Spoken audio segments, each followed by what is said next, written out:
अगर आप BPSC aspirant हैं तो आपके लिए एक गुड न्यूज़ है। दरअसल बीपीएससी ने 67वीं नोटिफिकेशन यानी 67th नोटिफिकेशन जारी कर दिया है। अब आपके मन में बहुत सारे प्रश्न आ रहे होंगे कि अरे ये कब आया, इसमें कितने पद हैं, कुल कितने पद आए हुए हैं, कब से कब तक फॉर्म भरा जाएगा, परीक्षा की तिथि क्या घोषित की गई है और इसके लिए उम्र क्या होनी चाहिए, न्यूनतम और अधिकतम, मतलब कितनी उम्र होनी चाहिए, क्या मैं भर सकता हूँ, भर सकती हूँ या नहीं, इसके लिए कितना पढ़ा लिखा होनी चाहिए, कितना पढ़ा लिखा होना चाहिए, ये सारी बातें आपके मन में आ रही होंगी। आप ये भी जानना चाहते होंगे कि इसके लिए एग्ज़ाम फ़ी कितना से कितना है या एग्ज़ाम फ़ी कितना लिया जा रहा है, इसका सिलेबस क्या है, एग्ज़ाम पैटर्न क्या है, प्री मेंस इंटरव्यू का जो एग्ज़ाम होता है इसके लिए उसके बारे में थोड़ा बताइए। इन सारी बातों को आप अगर जानना चाहते हैं तो इस वीडियो को शुरू से अंत तक देखें। तो देखिए 24 सितंबर 2021 यानी कि कल, जी हाँ 24 सितंबर 2021 जिस दिन यूपीएससी 2020 का रिजल्ट आया है, ठीक उसी दिन 24 सितंबर 2021 को बीपीएससी 67 का नोटिफिकेशन भी आया है और इसमें कुल 555 पद के लिए रिक्तियां घोषित की गई हैं। और जैसा कि उन्होंने लिखा है, जिस हिसाब से उन्होंने लिख रखा है, उससे ये पता चलता है कि 174 पद जो हैं इन्हीं 555 पदों में से महिलाओं के लिए आरक्षित किए गए हैं। खैर जो भी हो, आप नोटिफिकेशन को सही से देखिएगा। और साथ ही साथ इन 555 पोस्ट के अलावे स्वतंत्रता सेनानी के पोता पोती, नाती नतनी आदि के लिए 11 पोस्ट हैं, दिव्यांग जन के लिए 21 पोस्ट हैं। यानी कि कुल जो मुख्य पोस्ट है जिस पे असली फाइट होगी, जिस पे असली लड़ाई होगी लोगों की, मतलब असली संघर्ष जिस पे होगा, असली फाइट होगी, वो 555 पोस्ट हैं कुल। और अब आप जानना चाहेंगे कि ऑनलाइन आवेदन भरने की शुरुआत कब से होगी, तो मैं आपको बता दूं कि 30 सितंबर 2021 यानी अभी से नहीं बल्कि आज से करीब 5 दिन के बाद से 30 सितंबर 2021 से ऑनलाइन आवेदन की शुरुआत होगी और यह इसकी अंतिम तिथि 5 नवंबर 2021 को होगी। ठीक है, मतलब करीब आपको सितंबर ख़त्म होने ही वाला है,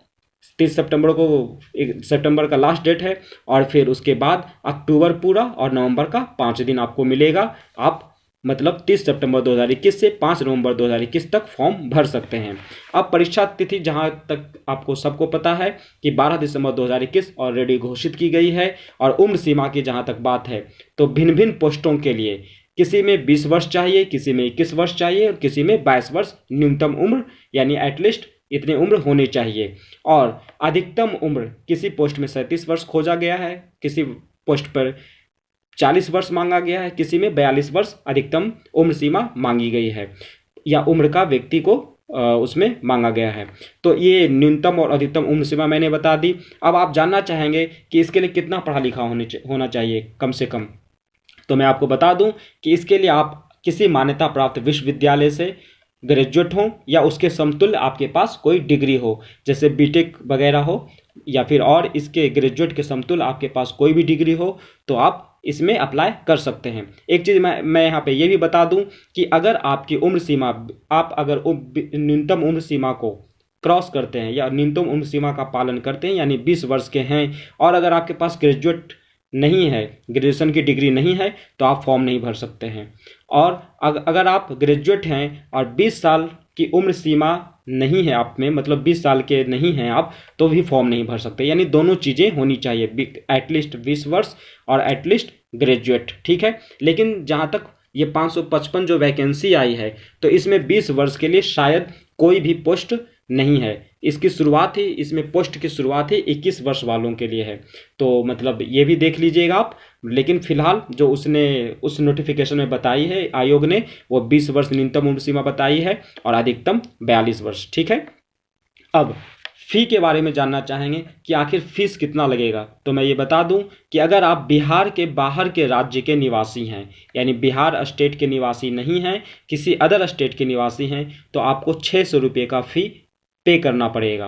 फिर अगर आप बिहार के निवासी हैं और SC ST कैटेगरी यानी अनुसूचित जाति और अनुसूचित जनजाति इससे बिलोंग करते हैं तो आपको 150 रुपये पे करना पड़ेगा, चाहे आप मेल हों या फीमेल हों। ठीक है, और अगर आप फीमेल हैं, चाहे जनरल कैटेगरी के हों या रिजर्व कैटेगरी के हों, और आप बिहार से बिलोंग करते हैं, ठीक है, अगर आप बिहार के फीमेल हैं, चाहे जनरल कैटेगरी के हों या रिजर्व कैटेगरी के, तो आपको 150 रुपये का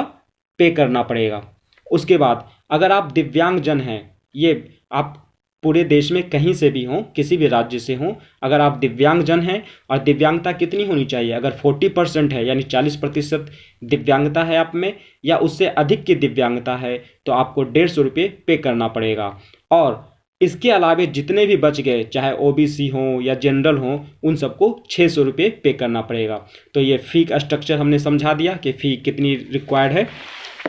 अब अगर आप विशेष और जानना चाहते हैं कि इसका सिलेबस क्या है, बीपीएससी का, बीपीएससी 67 का, पीटी का सिलेबस क्या है,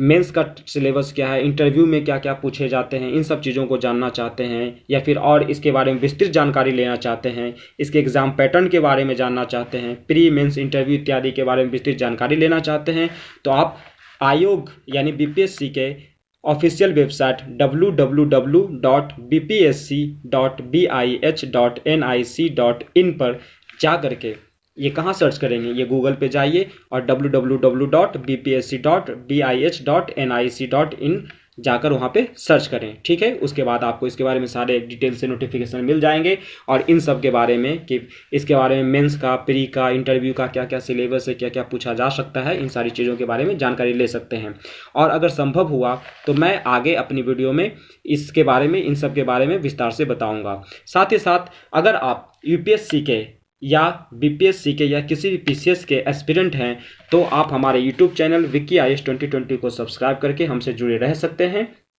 और नोटिफिकेशन बेल या बेल आइकन को आप दबा लें ताकि अगर हम कुछ इस पे वीडियो डालें, क्योंकि मैं इस पे वीडियो डालता ही रहता हूँ यूपीएससी रिलेटेड, आईएएस रिलेटेड या बीपीएससी रिलेटेड, मतलब आईएएस पीसीएस रिलेटेड इस पे वीडियो में डालता रहता हूं जो कि आपके लिए हेल्पफुल हो सकता है। तो आप अगर हमसे जुड़े रहना चाहते हैं तो आप इस वीडियो को, इस चैनल को, विक्की आईएएस 2020 चैनल को सब्सक्राइब कर लें और बेल आइकन को दबा लें ताकि नोटिफिकेशन जाता रहे। साथ ही साथ मैं ये भी बता दूं कि बीपीएससी 1994 से 2020 तक के रीजनिंग के जितने भी प्रश्न पूछे गए हैं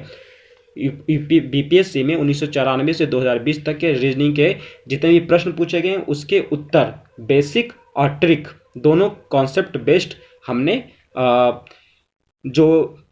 बना रखा है उसका लिंक हम इसके डिस्क्रिप्शन बॉक्स में नीचे डाल दे रहे हैं। ठीक है, आप उस पर जा करके सर्च कर सकते हैं और देख सकते हैं कि बीपीएससी 1994 और 220 तक में किस प्रकार का रीजनिंग का प्रश्न पूछा है और उसके समाधान क्या क्या हैं। और इसी प्रकार हमसे जुड़े रहें। आपको आपके एग्ज़ाम के लिए जो कि 12 दिसंबर 2021 को है और भी सिविल सर्विस के जितने भी एग्ज़ाम हैं उन सब के लिए एक साथ मैं आपको तहे दिल से ऑल द बेस्ट बोलता हूं और धन्यवाद। आप हमसे जुड़े रहें। धन्यवाद।